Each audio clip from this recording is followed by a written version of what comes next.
Allahumma salli wa sallim wa barik alaihi wa ala alihi.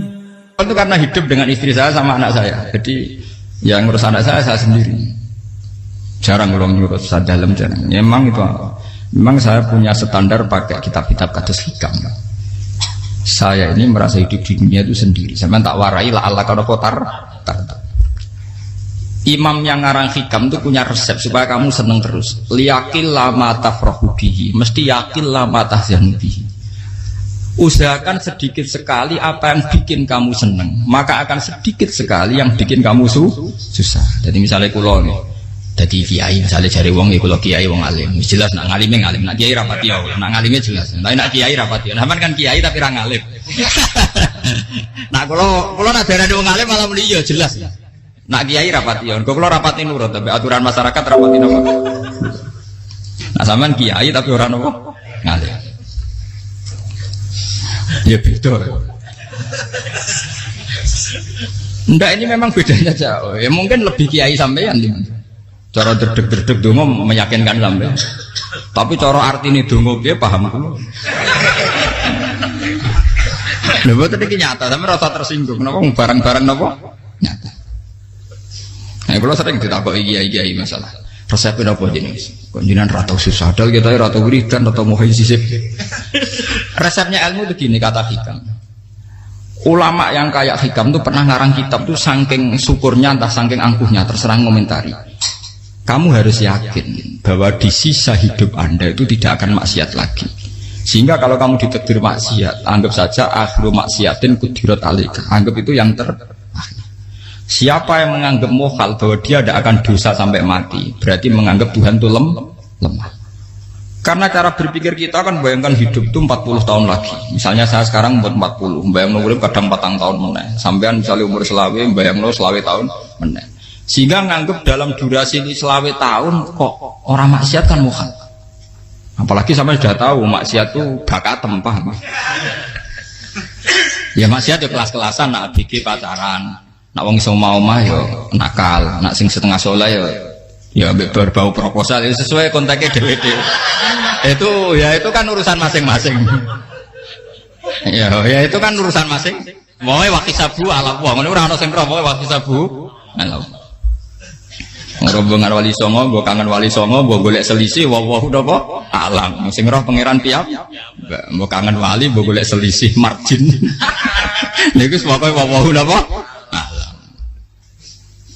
ya itu kan urusan jenengan mbek pangeran to mboten urusan kula.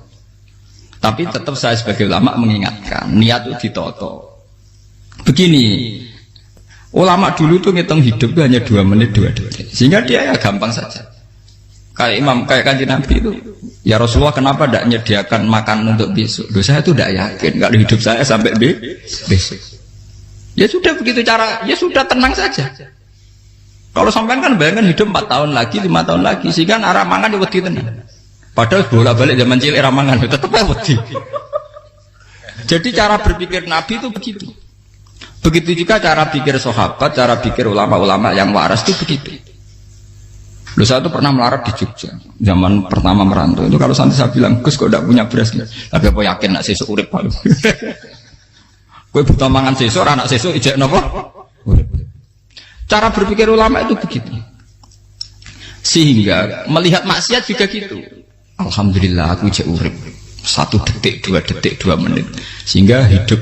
Dan itu sudah cukup untuk lafadzkan la ilaha illallah. Makanya kata yang ngarang hikam, betapa murahnya Allah. Surga itu hanya bisa dibeli dengan 2 menit. Karena surga itu senilai la ilaha illallah. Miftahul jannah la ilaha illallah. Itu cukup 1 menit. Berarti surga itu regane mau 1 menit. Dan karena dia nganggap hidup itu 1 menit ke depan la ilaha illallah, ya sudah. Dia ngitungnya hidup itu per menit. Kalau sampean kan enggak, per 10 tahun, per 20 tahun. Sehingga kriminal betul, cara pandang sampean itu kriminal betul. Sehingga bayang kudu di duwe, kudu di bojo, nak kiai kudu di pengaruh. Lah kalau saya enggak.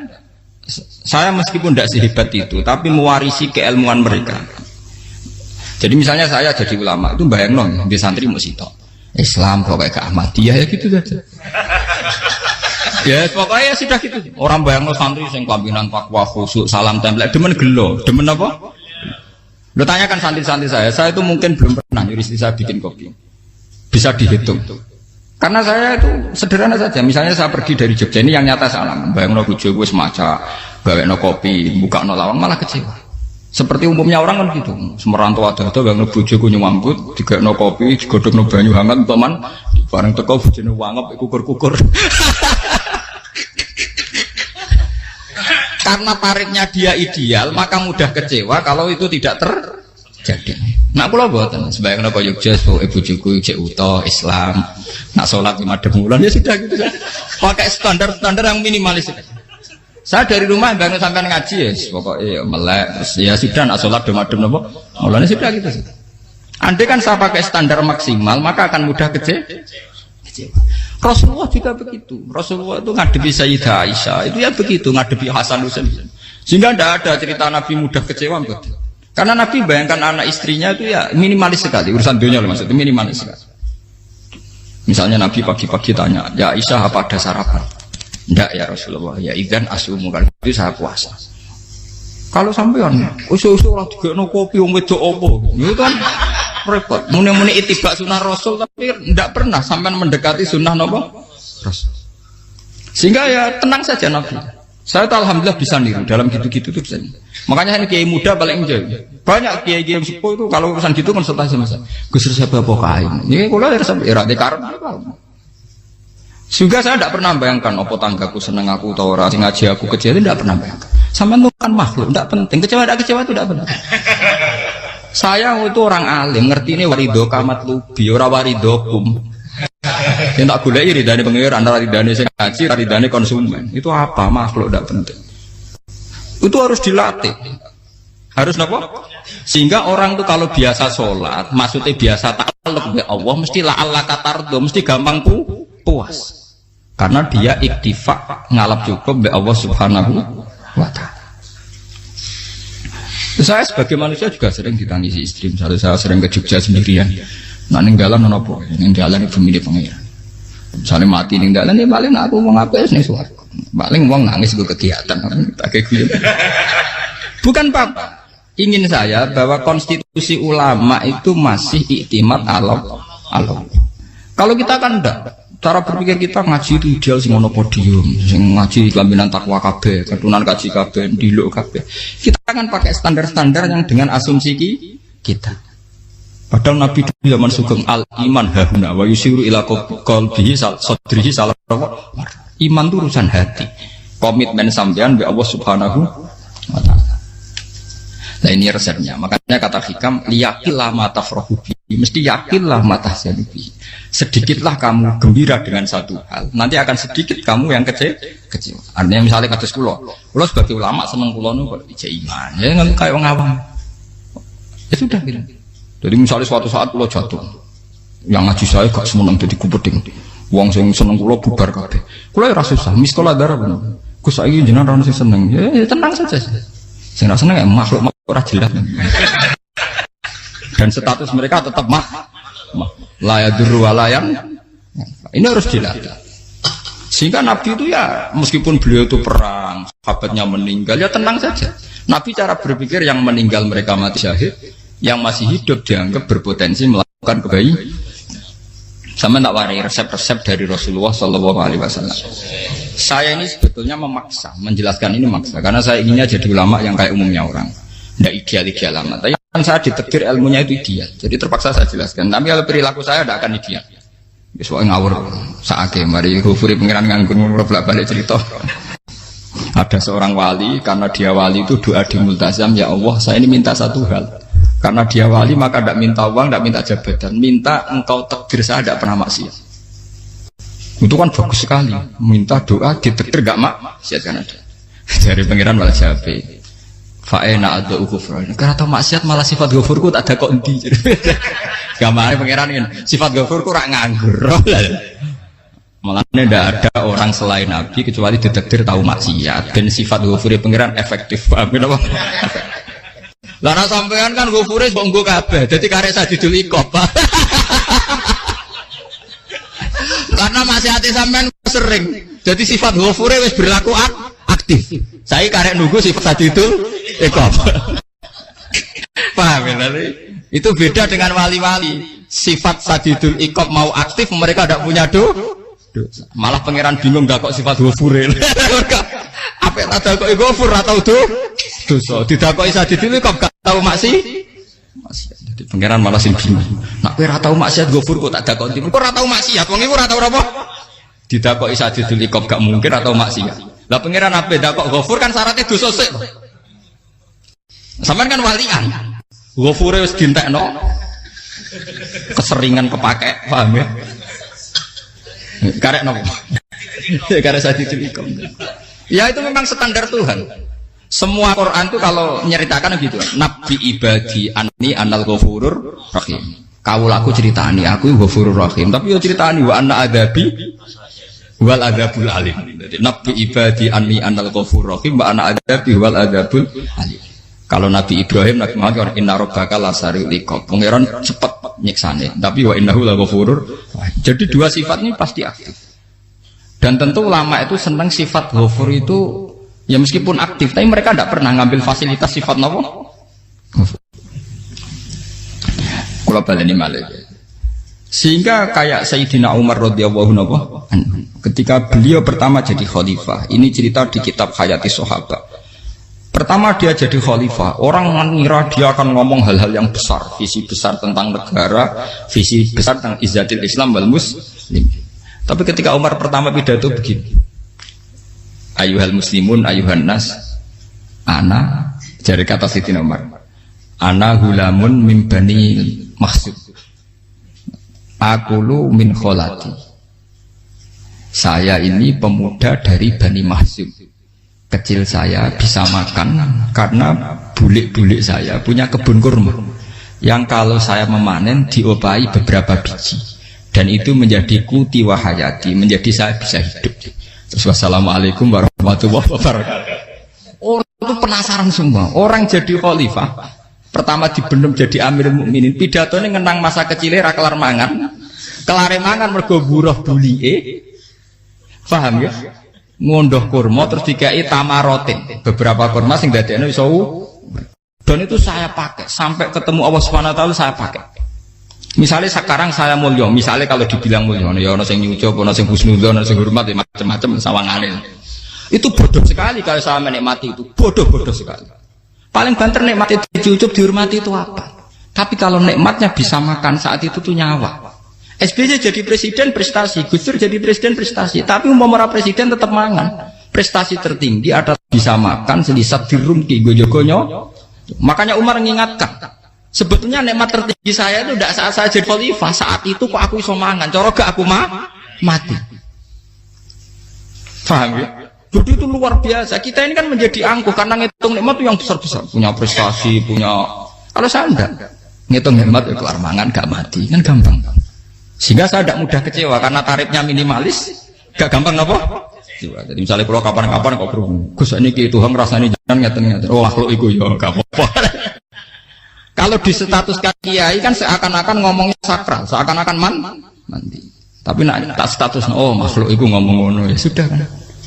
Menjadi kan sudah distatuskan sebagai apa? Makhluk. Tentu makhluk statusnya la yadurru wala yanfa. Di sini ini penting. Orang-orang ahli tauhid tentu tidak punya kesusahan. Innalladzina qalu rabbuna wa tsummas taqamu. Itu mesti tidak ada kesusahan sama sekali. Misalnya ulama-ulama dulu mau mati ya tenang saja.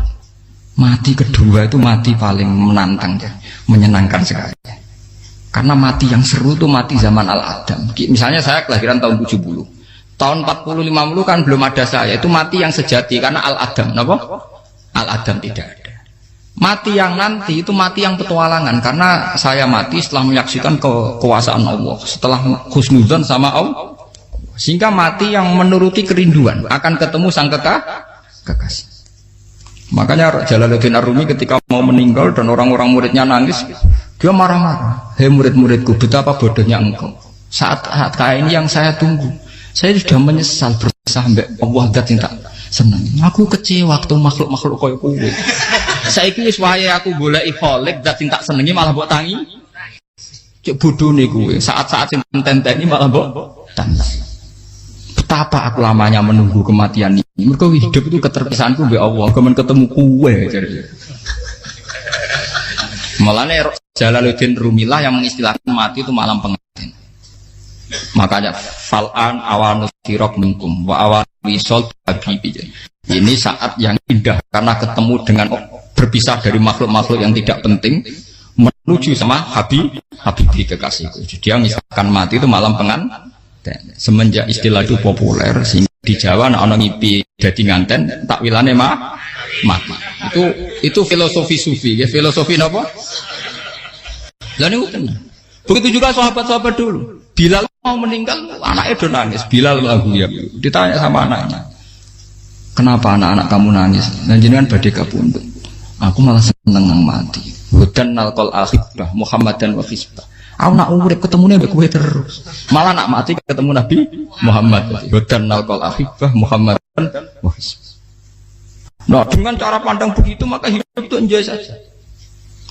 Ya saya sebenarnya keberatan pakai kelas ini, keberatan karena saya harus ngulang sampean-sampean. Ya makanya potensi kayak saya tentu mengurangi jadwal ketemu. Makanya saya mohon kalau tidak penting itu jangan sungkan. Anggap saja itu bagian dari hormat saya. Ya minimal sampai anak misalnya di duit saya ketahui gue jajan pentolan anak melapo mau kesuwan bareng malah repot. Gue ganggu uang anak peleleran pak. Nah misalnya sampai kepentak kok hukum, uang nak pinter hukumnya takokan ya ringan, takok kita tanggam paling bisa. Karena pertanyaan yang ringan tentu ya ringan-ringan saja kan. Gak perlu kiai kali ber. Sampai rasa GR. Kalau pertanyaannya angel Gus gak ada sing iso jawab. Wong nak ra alim tahke, ku pertanyaane ya ora patimu tuh. Iku wis kangelan ngoten. Ini mboten ngenyek tapi padha enak. Padha napa? Makanya kalau latih. Jadi hikam sendiri itu ada manhaj, ada metode. Kalau orang supaya tardo, liyakillah ma tafrahu bi, yakillah ma tahzanu. Anak saya itu kalau habis main pulang, itu saya senengnya pol. Istri saya pernah jangan. Gus, anak mulai senengnya dek biro-biro, anakku mulai nih ngomah. Misalnya terus piye. Saya terus anakku lo main mulai itu seneng. Biro-biro anakku mulai nih ngomah. Dipanggil anak saya bapak itu senengnya sak boleh. Biro-biro ada yang manggil bapak. Jadi saya pakai standar minimalis. Saya tidak pernah pakai tarif. Dia anak yang ideal dihormati orang. Sampai anakku sujud nih pangeran, ngerti pentingnya mau tasbih, makanya anak saya tak namakan tasbih semua. Itu ya sudah selesai. Saya tidak pernah bayangkan anak saya jadi kayak besar, dihormati jemput. Mari gampang kecil. Ya, sekolah kan Sayyidina Umar. Saya pemuda dari Bani Makhzum. Yang kecilnya bisa makan karena buruh bulikku. Akal tuh tamarot. Wah itu saya baca tuh nangis betul. Betapa hebatnya Sayyidina Umar. Mengingatkan ulang bahwa nikmat tertinggi itu ya makan, karena makan kaitannya nyawa. Orang jadi bupati, enggak jadi bupati tetap makan. Jadi kalau ngantin saya tarifnya minimalis sekali. Oh, kalau orang sudah makan gitu, lah Allah kata tertentu mudah sekali. Tapi kalau sampai tarifnya ideal, harus di mobil, kudu sanggup agak. Masuk gue mobil gak sanggup agak. Barang gue sanggup agak, kudu gue penderek. Masuk kiri lu juga kok tanpa apa? Penderek. Penderek macur. Masuk orang kena dikeloli, jadi malah repot. Akhirnya gue mau ngaju. Harus selingkuh dari sing itu lapor koromenah. Mau keruwet nuruti tahapan-tahapan duniawi makanya resep kalau ingin itu kon sholat. Maksudnya sholat itu dihayati secara tauhid ya. Dihayati secara tauhid. Misalnya inna sholati wa nusuki wa mahyaya wa mamati lillahi rabbil alamin. Itu akan pasti Allah kata pasti mudah melihat alam ini ridho. Ini satu sekelumit di resep orang ulama yang saya meniru beberapa di kitab Hayati Sahabat, di kitab Hikam, dan meniru terutama semuanya sanad dari Rasulullah Shallallahu Alaihi Wasallam. Makanya suatu saat Nabi itu kagum.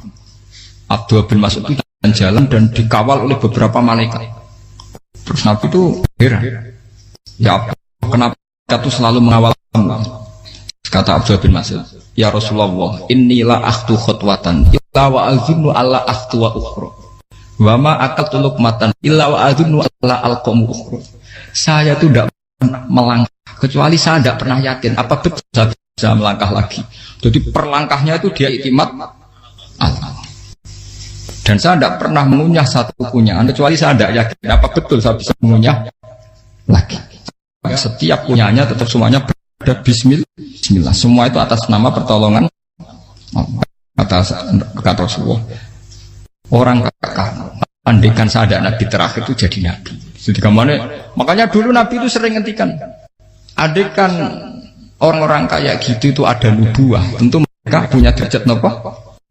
Nubuah. Jadi tidak jadi nabi tapi punya derajat napa? Nubuah. Lah orang yang cara berpikir gitu tentu tidak khawatir apa yang hilang dari dirinya karena dia berkontrak dengan Tuhan hanya per menit per detik. Jika mempunyai resep al-mu'min yusiru sana Allah ayakuna li nafsi dzakiron. Seorang mukmin yang sejati tentu kontaknya dengan Allah Subhanahu wa taala dan dia tidak pernah ingat dirinya sendiri. Kayak sampean pas umat tapiil, Allahu akbar, Allah maha besar, subhanak. Selalu ana wong ngrasani termasuk lali utange barang kuwi. Tapi yang jelas kan menjadi enjoy dengan dirinya sendiri. Paham ya? Menjadi enjoy dengan dirinya karena dia tidak sering punya kontrak dengan makhluk. Nah ini maksudnya Allah kamu janganlah Allah kata kamu pandang apa nak sholat terus kabul kajati apa nak sholat terus untuk duit ya ber karena cara pikir iso aja nak duit ya. Dan ini resep ya, dan resep ini dari ulama-ulama yang istinad ila Rasulillah sallallahu alaihi wasallam. Karena kalau Nabi itu memang cara pandang. Aisyah itu pernah ditanya, ya Aisyah, saya ini ingin makan, apa daging yang dari sahabat ini masih? Wah ya Rasulullah sudah habis karena tak kasihkan tetangga. Itu Nabi tidak marah-marah, malah bilang, kamu benar Aisyah, biru yang kamu kasihkan tuh yang masih. Kau nak daging dipangan dewe kadang nuruti nafsu, nak dikekno wong sudah kau nuruti perintahnya pengen. Jadi kanjeng Nabi, beneran Aisyah. Daging ijek, mau kalau nanti yang malah ijek, sing bogo sudah kau malah sing ijek. Cara berpikir Nabi itu begitu. Tapi tahu-tahu disederhanakan sunnah Nabi serbanan. Lah itu kan, ya memang itu bagian dari sunnah Nabi, tapi sunnah seharga 10.000. Paham ya? Dia monggo mawon sampean sunnah Nabi serbanan gitu, tapi itu sunnah yang bisa dibeli dengan murah. Hakikatnya sunnah Nabi itu rata-rata bentuknya perilaku, napa? Sampeyan delok dawuh Aisyah tengene tiba berjanji kana khuluquhul Qur'an wa shimatuhul ghufran yansahu lil insan wa yafsahu fil ihsan wa ya'fu 'anil dzambi idza kana fi haqqihi wa sababi. Kana khuluquhul Qur'an, nabi ku akhlak dasare wis kaya Quran plek. Urusane akhwat. Wa shimatuhul ghufran, ciri utama sifatnya nabi gampang nyepuro. Yansahu lil insan. Dan nabi punya niat baik pada seluruh manusia. Wa yafsahu fil ihsan, sering melakukan ihsan. Lah nek sunah Nabi ngoten kan luwih sering kula Quran ya wis hafal mulang. Wasimatu kufur kula gampang nyebut sampean ngaji angop ya ora tau tamu. Yang sahulil insan kula bedina nate tiyang mulang. Wa yafsahu fil ihsan tak ge gampang. Kula mulang ora tau. Itu sakmene kudu podium kudu wong dilo ya ora. Pokoke akhir kiamat dia ya madhep mulon ya sudah. Loh itu kan dawuh Aisyah ketika ditanya kaifa kana khuluqu Rasulillah. Dan itu semua dijawab oleh ahwal, oleh sebuah perilaku. Tidak ada Aisyah jawab nganggo atribut. Oh Nabi itu serbanan. Tidak ada itu. Memang itu sunnah ya, satu itu sunnah kan jangan salah paham ya. Tapi itu sunnah yang tidak dijawab oleh Aisyah.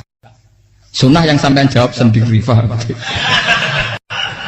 Aisyah yang istrinya Rasulullah ketika ditanya kaifa kana khuluqu Rasulillah, beliau jawab kana khuluquhul Qur'an wa simatuhul ghufran yansahu lil insan wa yafsahu fil ihsan. Semuanya akhwal wa ya'fu 'anil dzambi idza kana fi haqqihi wa sababi wa idza diya haqqu wa lam yakun li ahadi mar'ahu badihatan haba wa idza ta'ahul miskinu ajaba yaqulul haqqa walau kana murra wa la yutmiru lil muslimin hisau waladur. Semuanya itu akhwal, satu perilaku sosial. Saya mengakui kalau serbanan sunat, ya saya ngakui. Tapi sunnah wis karena saya mewakili yang akhwal tadi, yang apa? Lah mungkin untuk sampeyan, monggo kalau untuk ngisi sunnah. Tapi mbok ya adil. Ini bukan kritik mboten nggih. Yang meyakini serban sunat kan sudah banyak dan itu bagus. Tapi cobalah juga meyakini ahwalu Rasulillah. Makanya mansana sunnatan itu rata-rata ulama maknani siapa yang ikut sunnahnya Nabi. Rata-rata ulama nafsir ahwalu Rasulillah wa af'alu. perilaku sosial Rasul. Makanya terusannya wa idza ja'ahul miskinu ajaba. Kalau dipanggil orang miskin ya datang. Ya maksudnya ada harus orang miskin manggil pas resepsi kawin mboten. Misalnya ana wong melarat kuwi di sepeda motor, wong melarat iki yo ngeteroni puskesmas ya mbok terno. Wong melarat lara yo nukono misale minyak kayu putih mbok tekani. Ora kok ngerti-ngerti mbok murusan walimatul urus sing wajib piye. Payah. Lho lan padahal miskin aja pe ora ana hadise urusan walimatul urus mboten. Kalau orang miskin manggil ya dalam riwayat hadis ya Nabi sering dipanggil orang miskin ya Rasulullah mbok datang ke rumahku ada apa terus ya Nabi saya tuh ingin rumahku sing elek jenengan nanti sholat teng mriku ya Nabi datang ya sholat saja ya ora jaman fi ayyi makanin aradta an usolliya fi kamu di tempat mana kamu seneng sholat teng mriki ya Rasulullah ya Nabi sholat sing ngundang ya waras pisan kenangan mek Nabi kok mae dienggo sholat Nabi ampean tau utang kiai kon sholat kon promosekno anakmu iku paham Kiai itu nggak nugih kersane ketampi PNS waduh. Padahal kiai ini dia anak era PNS. Kalau dulu kan sahabat ngundang Nabi itu ya gitu. Ya Rasulullah saya itu ingin sekali engkau sholat di rumahku. Fatakhidahu musollan. Kemudian tempat yang pernah engkau sholati mau tak pakai musola pribadi. Makanya masjid kiblat itu rumahnya sahabat. Karena dulu Nabi pernah sholat di satu tempat. Adalah ono perintah takhlilul kiblat itu di rumahnya sahabat. Itu sahabat dulu itu kalau ngaturin Nabi itu kenanya ingin Nabi pernah sholat di situ. Nah, ilmu ngeten ini mentek. Ya untungnya nonton kula, jadi ono sing eling-eling ya, Bang. Nah, teman kudu syukur ya, artinya syukur ya. Orang kayak saya itu tidak usah sampean dikte-dikte ngikuti hukum adat. Kalau ngoten sampean gelo mergo kula ora iso teko, kula ya gelo perkarane ulama kok mbok atur. Makanya saya sering guyon cerita saya itu kalau di pasar Pandangan dulu tuh anyaran boyong sering di pasar ditanya sama Gus wong alim kok di pasar piye aneh tuh ya aneh kuwi aneh piye bodohnya al wong alim kadang masyarakat tuh tidak sadar keanehan dirinya sendiri mereka enak saja rasa kalau orang alim ke pasar itu aneh mereka tidak sadar orang bodohnya al wong alim ya aneh enak saja mereka mikir sepi paham ini supaya sampean la Allah kan apa tar. Makanya untuk Rasulullah Nabi itu sering ngendikan ana tamu hormati. Tapi etika mertamu di Rasulullah itu walakin idza du'aitum. Mertamu Nabi itu nunggu ditimbali. Walakin idza du'itum du'iya mabni majhul. Ketika kamu ditimbali fat. Jadi ya ayyuhalladzina amanu la tadkhulu buyutan nabiyyi illa ayyudzana lakum. Jadi untuk sowan Nabi itu nunggu dipang ya, meskipun sahabat tuh rindu Nabi, tidak berani sowan ke dalamnya Nabi. Kalau ingin ketemu Nabi di barengno pas sholat jamaah, karena Nabi pasti keluar di mas. Andai kan Nabi lima tamu di rumah, ya ora sido dadi Nabi. Sama nampa tamu. Subhanallah walhamdulillah wa la ilaha illallah wallahu akbar. Subhanallah walhamdulillah ولا إله إلا الله والله أكبر سبحان الله والحمد لله ولا إله إلا الله الله أكبر